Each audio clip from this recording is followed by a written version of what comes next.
today we're going to share with you on how to pack our bags if we are going to have a hiking or a camping. So, but before that, let me introduce to you the parts and what its functions about this bag. So, mo ni siyang ano day guys, kining duha, mo ni siyang load lifters kining duha, and then mo ni ang shoulder straps kining duha diri kini, and then mo ni ang sternum straps kining na diri kini guys, kini sa diri and then stabilizer guys mo siya diri kining na diri and then the hip belt mo ni siya kining na diri sa tunga niya diri sa tunga, and then the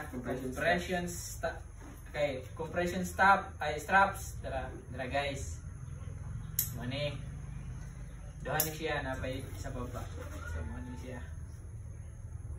Okay, so mo to siya guys. So my friend will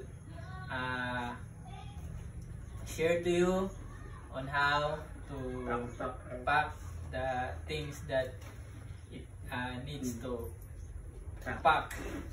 Okay guys, so our bag right here, and dito lapit ng part mo siya ang main compartment, siya ang top lid, diri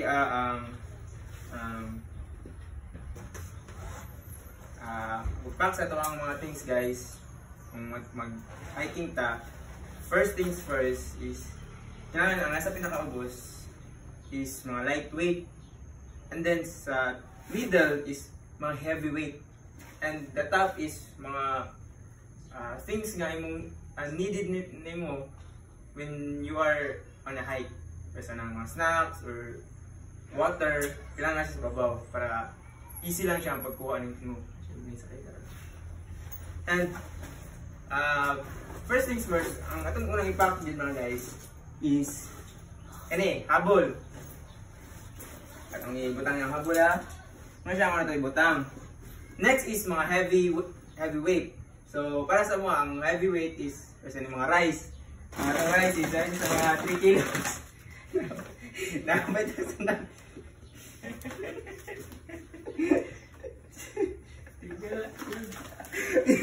Sikat na yun. Guys, para 3 kilos, maburgas yung bugas. Tulog ko na guys. Pero di ba ito na guys, para ang pag-asa, hindi ka ma-feel ang kabukaton sa katong bag. Next is, sunod na butang is mga t-shirts na itong kailangan sa itong pag-hike. So ito mo itag mag-hike guys. And next, or mga snacks, at ano yung mga snacks. Next kay need daw ka ng hindi mga knife. So tama mag-hike na mga guys kay kabalo sa mga danger nga itong masugatan, or need mga knife sa palibot sa itong pag-hike, or hindi ba mag-cut o mga bigming nga sanga. So kailangan tag knife, so ito na siya ibutang dito sa kilid. And water. So natin ka na mag-water dito guys, pero natin ibutang dito or dito sa tikas. So ano siya guys, close tong bag, and that's all. Ready na ta guys mo hike sa bilang asa or kung sa kataas pa ng bukid. So kung let's go guys! Purma guys, ano na siya proper way how to pack our bag.